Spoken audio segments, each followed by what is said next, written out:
Buenas tardes, mi nombre es Diego Rojas, anestesiólogo de la ciudad de Popayán. En los siguientes 20 minutos quiero compartir la experiencia que tenemos en el Hospital de San José, tratando de dar respuesta a la pregunta ¿cómo crear una cultura sostenible de donación de órganos? Como les digo, es nuestra experiencia en el Hospital San José en los últimos años.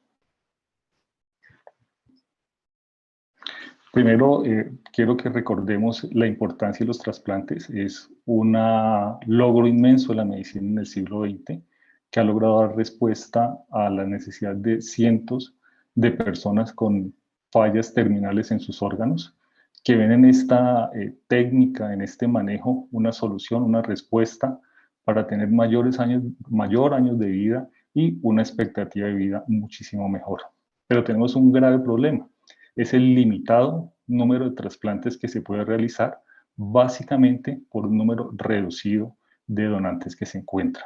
Entonces, pues la idea con esta charla y con todos estos encuentros que tenemos de trasplantes es tratar de aumentar esas listas que existen para tratar de tener un mayor número de disposición de órganos para la donación. ¿Esto por qué es importante? Porque la probabilidad de que una persona se convierta en donadora es realmente muy baja, ¿sí? Esto se necesita un proceso para que sea la donación, es un poco complejo, ¿sí? Entonces, el paciente tiene que tener unos criterios, tener una muerte encefálica básicamente, que ocurre en una unidad de cuidados intensivos y además que exista una conexión con un grupo de donación y de trasplantes, pues para que se pueda hacer el aprovechamiento de los órganos. Ahora la pregunta, ¿cómo estamos en Colombia? Pues en Colombia tenemos una relación realmente baja. A cifras del año pasado solo tenemos aproximadamente 8.5 donantes por cada millón de habitantes. Demuestra que tenemos realmente una cultura muy baja de donación de órganos. Países básicamente como los Estados Unidos y España, que son abanderados en este proceso, pueden tener hasta 45 donantes por millón de habitantes. Obviamente son países que nos llevan pues, muchos años y sobre todo mucha educación en este proceso para alcanzar estas cifras tan importantes, pero pues el reto es ese, que podamos aumentar nuestro número de donantes en la población. En esta tabla quiero mostrarles cómo en los últimos 10 años es muy estacionaria el número de donantes efectivos que se tienen de donantes reales, ¿sí? No superamos los 500 donantes efectivos por año. Esto, a pesar que tenemos un aumento importante del número de funciones, pero se mantiene muy estable el número de donantes reales, ¿sí? Habrá muchas explicaciones que trataremos de dar más adelante, pero la idea es que podamos impactar en todas estas situaciones. Bueno, en Colombia la encargada de regular los trasplantes es la Red Nacional de Trasplantes, es un brazo, una filial del Instituto Nacional de Salud. Básicamente nos divide en 6 regionales. Nosotros pertenecemos a la regional 3, que es la del suroccidente. En esta Red Nacional de Trasplantes se deposita toda la información del número de donantes, del número de trasplantes que se realiza, los pacientes que están en lista de espera. Y lo importante de esta red, de esta información, es que es una información pública. Cualquier persona puede tener acceso a esta información y esto se hace para tratar de darle claridad a cómo se realizan los trasplantes en el país y tratar de desmitificar un poco que esto no es algo oscuro, ni oculto, ni donde hay una mafia, sino al contrario, es algo absolutamente transparente, donde cualquier colombiano puede tener acceso a esta información. Esta información es la que tenemos del 2020. ¿Sí? Básicamente tenemos que el año pasado se realizaron solamente 222 trasplantes, perdón, hubo nomás 222 donantes. Como miramos en la estadística previa, es mucho menor a lo que se viene presentando. Obviamente, muy probablemente esto es debido a la pandemia. Mientras se ajustaban protocolos, hubo mucho cierre de unidades de cuidado intensivo para acomodarlas a los pacientes COVID. Entonces, a pesar que no se detuvo la donación en el país, sí hubo un marcado número de disminución en los trasplantes en el país. Esta gráfica lo que nos muestra es el número de personas que fallecieron el año pasado estando en una lista de espera. Es una lista pues, que realmente quisiera uno que fuera cero, que no murieran pacientes esperando un órgano, pero ocurre. Básicamente el número grande de pacientes que fallecen son en espera de un riñón, en espera de un hígado o de un corazón. En el año pasado murieron 234 personas en esta condición, estando en lista de trasplante para recibir un órgano. Y esta lista es la lista de espera que tenemos en el país también en el año 2020, para un total de 2.995 pacientes esperando recibir la donación de un órgano. Entonces, como vemos, es un número bastante considerable, bastante grande el número de personas, dado que solamente se hicieron 200 donaciones el año pasado. Entonces, miren que la diferencia es bastante significativa, que es en lo que tenemos que trabajar para tratar de impactar para beneficio de los pacientes. Bueno, a veces uno mira un panorama ahí como con mucha traba, como muy difícil, pero la idea es que identifiquemos todas estas fallas que a veces se pueden presentar, todas estas dificultades que tenemos, reconocerlas y poderlas afrontar para que podamos mejorar esos números que acabo de mostrar ahora. Esta es una tabla muy interesante que la fuente es la coordinación de la red de donación y trasplantes, que nos muestran qué es lo que se encuentra uno en el campo, en el día a día, con los pacientes. ¿Por qué no se da una aceptación a la donación de órganos cuando el paciente ha fallecido? Un número importante es la oposición radical de la familia, a pesar de que en algunos casos el paciente manifestó su intención de donar en vida. Cuando la familia tiene que tomar la decisión, se opone radicalmente, es más de la mitad de las negaciones. Otro parte importante es el concepto de muerte encefálica, que lo vamos a aclarar ahora, que no es muy claro tanto del personal médico como del personal de la población en general. No aceptan, no tienen claridad con este concepto y eso hace que la decisión sea muy difícil y muchas veces pues se dé la negativa de aceptación a donación. Un porcentaje importante es la oposición en vida. También existen personas que dicen definitivamente yo no voy a donar si se llega a presentar la oportunidad, yo no seré donante de órganos. La otra parte es la dificultad en los procesos de atención. Cuando, cuando la familia se siente agredida, cuando considera que no hubo un buen trato, no hubo un buen manejo del paciente, eso también impacta para que las familias hagan negación de que esos pacientes vayan a donación. El desacuerdo familiar, parte de la familia está de acuerdo, parte de la familia no está de acuerdo, y en última eso termina en que se haga una negación para la donación. Y encontramos otras que, si bien son porcentajes mucho menores, pues existen. Es el temor a la desfiguración, las creencias religiosas, la información de los medios de comunicación. Básicamente son noticias amarillistas de tráfico de órganos, de implicación de dinero, de mafias, que hace que las personas tengan un concepto erróneo de realmente cómo suceden las cosas, pero prefieren desistir del proceso de donación. Todos podemos ser partícipes del proceso. Claro que sí, todos podemos participar en el proceso de donación. Podemos participar desde nuestros puntos de trabajo, desde las unidades de cuidados intensivos, desde los servicios de urgencias. A título personal también lo podemos hacer. Este código QR nos lleva al link del Instituto Nacional de Salud, donde podemos dejar por escrito y manifiesto nuestra intención de ser donantes en caso de que cumpliéramos los criterios. Los pacientes con muerte encefálica son los pacientes que mayor aportan el número de órganos para donación, entonces hay que hacer un reconocimiento temprano para realizar una gestión clínica adecuada. Esta gestión clínica adecuada es obviamente hacer el mejor manejo del paciente por su patología de base, pero teniendo como objetivo también, si el paciente es un paciente neurocrítico, nunca dejar de pensar, de considerar que eventualmente, si la condición del paciente deteriora, puede ser un donante de órganos.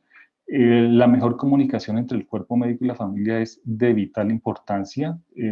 Cuando las familias se sienten agredidas, cuando no hay claridad de la información, cuando creen que no recibieron la atención adecuada, esto hace que las familias terminen por decir que no hacen parte del proceso de la donación de órganos. Entonces, es muy importante que tengamos una adecuada comunicación. Esta comunicación no solamente es del personal médico tratante, sino del paramédico, o sea, la institución que esté en este proceso tiene que tener todo su personal muy bien entrenado y con muy buen conocimiento de lo que se va a hacer para que no se cometan errores con la familia en el momento en que se tenga que brindar alguna información. ¿Esto qué es? Esto es básicamente una ruta clara de cuando un paciente se alerta para ser donante, para que se pueda llevar a buen término el proceso del salvamento de órganos.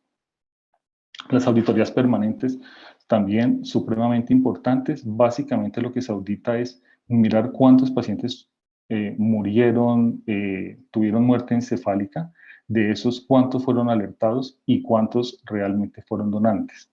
Básicamente lo que se mira es, lo que se trata de medir es si todos los que tuvieron muerte encefálica fueron alertados y si no fueron así, cuál fue el motivo por el cual no se alertaron, porque pudo haber sido un potencial donante y obviamente tomar los correctivos necesarios para que eso no ocurra. Dentro de esta cultura, obviamente la educación es el pilar fundamental, ¿listo? En la formación de los profesionales de la salud. La formación de los profesionales de la salud tiene que darse, como lo dije ahora, a todos los niveles, ¿sí? Desde el médico general, el especialista, en las unidades de cuidado intensivo, en las unidades de urgencias, que es donde básicamente se captan a todos los pacientes. La formación incluye no solamente cuál es el manejo médico de ese paciente para tenerlo en las mejores condiciones clínicas, sino cómo afrontar la familia de estos pacientes, a quién se tiene que alertar y cómo seguir la ruta dentro de la institución. Tener claro que todos conozcamos cuál es el protocolo de muerte encefálica, a quién hay que aplicarle el protocolo de muerte encefálica, cuáles son pues, los candidatos y quiénes son los que realizan el diagnóstico de muerte encefálica. Como les decía ahora, considerar la muerte encefálica como la muerte del individuo es muy importante, esto de tenerlo claro el personal de salud.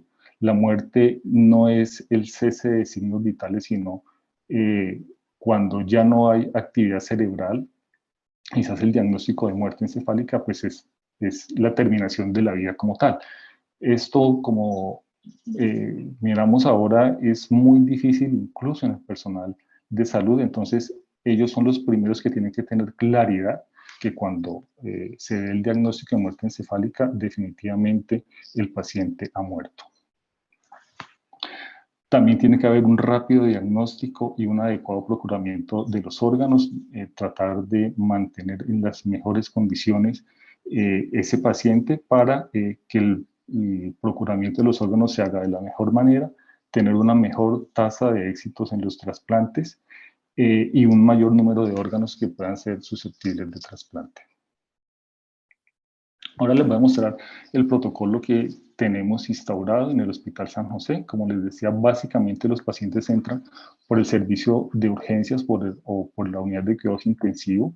Se alerta cuando un paciente tiene un Glasgow igual o menor de 5 y en ese momento se activa el código blanco. En ese momento nos notifican al grupo de donación que este paciente está en el hospital y se verifica que tenga paraclínicos básicos y el especialista tratante tiene que entrar a manejar de manera integral este paciente, ya procurando una adecuada estabilidad hemodinámica e hidroelectrolítica, tanto por el beneficio del paciente, como considerando que potencialmente pueda ser un donante de órganos. Según la evolución neurológica, cuando el paciente tiene Glasgow de 3 o no hay reflejos de tallo, si ya se ingresa al protocolo de diagnóstico de muerte encefálica, y si el paciente no tiene el diagnóstico de muerte encefálica, pues continúa el manejo por el especialista y el paciente se continúa revalorando. Si el diagnóstico para muerte encefálica es positivo, se procede a que el grupo de trasplantes, de donación y trasplantes, haga la entrevista con la familia y haga el abordaje inicial con la familia. Si hay negativa por parte de la familia, se declara el código lila y se hace acompañamiento a la familia y se hace entrega del cadáver. Pero si tenemos una respuesta de aceptación para la donación de órganos, ya el paciente entra a cargo de mantenimiento del grupo de donación, se encarga el grupo de donación de este paciente, toma las pruebas adicionales que son necesarias y si hay contraindicación por alguna de estas pruebas, pues se suspende el proceso, se informa a la familia, se hace el acompañamiento y se entrega el cadáver. Si el paciente no tiene contraindicaciones, se realiza la extracción de los órganos y los tejidos que se consideren, se hace el acompañamiento de la familia y se entrega el cadáver. Todo lo que les mostré ahora básicamente es lo que estamos realizando a nivel clínico, médico, podríamos decir, pero no solamente vamos hasta ahí, es fundamental y pues básico el apoyo y la educación que se da a nivel extrainstitucional, dentro de la institución con el personal no médico y en los diferentes escenarios realizando campañas educativas. Las campañas educativas son de vital importancia porque eso nos ayuda a quitar un poco de mitos, a responder dudas, a aclarar tabúes que muchas veces se generan en contra de la donación de órganos. Entonces son unos escenarios muy importantes para que podamos resolver todo este tipo de dudas. Y aquí vemos esta campaña que fue en uno de los colegios de Popayán, porque los adolescentes es una población objetivo para hacer este tipo de concientización. Lo que se hace con estos muchachos es mostrarle a las condiciones en las que viven los pacientes que están en lista de espera de un trasplante, pacientes que están en diálisis, el tipo de vida que llevan, que no es la calidad de vida más adecuada. También se les muestran historias de los pacientes que ya han recibido un trasplante, las historias de las familias que han sido donantes. Entonces, todas estas experiencias realmente tienen un impacto positivo a través de estos estudiantes, de estos jóvenes, que también se van a presentar a la casa en sus hogares y pues obviamente teniendo una mayor expansión de este conocimiento. Y también es muy importante a este nivel tener dinámicas para explicar la muerte encefálica, esto porque es uno de los puntos cruciales para que las familias puedan entender y hacer parte, si se presenta la oportunidad de ser donantes de órganos. Esta es una revisión que hizo Cochrane en relación a cuáles son las intervenciones para aumentar el registro de órganos. Entonces ellos lo que encontraron fueron 46 estudios que lo que evaluaban básicamente eran estrategias para ser parte de la lista de trasplantes. La población que encontraron fue una población muy heterogénea, fueron escuelas, centros de conducción, la comunidad en general, centros de atención primaria, y las estrategias que encontraron también eran muy variables. Presentar videos, realizar charlas, charlas por especialistas del grupo de trasplantes, charlas por los líderes de la comunidad, y lo que evaluaron era cuál era la estrategia que más aumentaba el deseo de pertenecer a una lista de donación. Ellos encontraron que de todas estas estrategias sí tenían un impacto global positivo, o sea, se realizaban estas intervenciones y la gente sí cambiaba su opinión y sí deseaba ser parte del registro de donantes. No tiene un efecto global importante, pero sí era positivo en relación a querer participar, a ser parte del registro de donantes.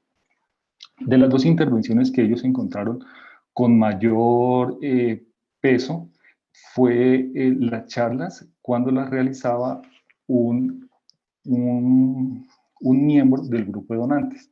Esto aumentó hasta en un 33% el valor, el deseo de pertenecer a estas listas. La otra intervención era cuando esas charlas las realizaba algún líder de la comunidad o del lugar donde se presentara la charla. Entonces, si era alguien de la comunidad, si era un líder de ese grupo donde se presentaba la charla, pues aumentaba hasta en 2 veces el deseo de pertenecer a esas listas de donación. Entonces, miren cómo esas intervenciones sí cambian la mentalidad, sí tienen un impacto para que las personas hagan parte de estas listas de donaciones. Como les decía, pues nuestras campañas en el San José han sido a nivel intrahospitalario, con los diferentes grupos de edad, los diferentes niveles de educación. Esto fue en un congreso de residentes donde se llevó la campaña en las diferentes universidades, con los diferentes pregrados, universidades privadas, universidades públicas, y continuando con la educación a nivel de los colegios. ¿Qué hemos logrado en el Hospital San José en estos últimos años? Los reportes que ven en el San José estaban desde el 2013, se reportaba más o menos un caso por año, no era más de pacientes donantes efectivos, y las campañas educativas se iniciaron en el 2015. A partir de esta fecha tenemos aproximadamente 4 donantes por año, donantes efectivos. En el 2019 fue el año en el que mejor estadística tuvimos. Hubo 20 alertas, de los cuales 8 fueron donantes efectivos, pero pues llegó la pandemia y en el 2020 solamente se notificaron 10 alertas con 4 donantes efectivos. Para el 2021 vamos con 7 alertas, pero hasta ahora no hemos tenido ningún donante efectivo. Las campañas las seguimos realizando y obviamente es un proceso que se hace día a día y no desistir de estar educando y tratando de formar conciencia en las personas y en la comunidad de la importancia de hacer parte de las listas de donantes y de conocer cuál es el proceso. Esta es la información que les quería presentar. Muchísimas gracias por su atención. Estoy atento a las preguntas que quieran realizar. Este es parte de nuestro grupo del Hospital San José. Nuevamente, muchas gracias por todo y muchas gracias al grupo organizador por la invitación.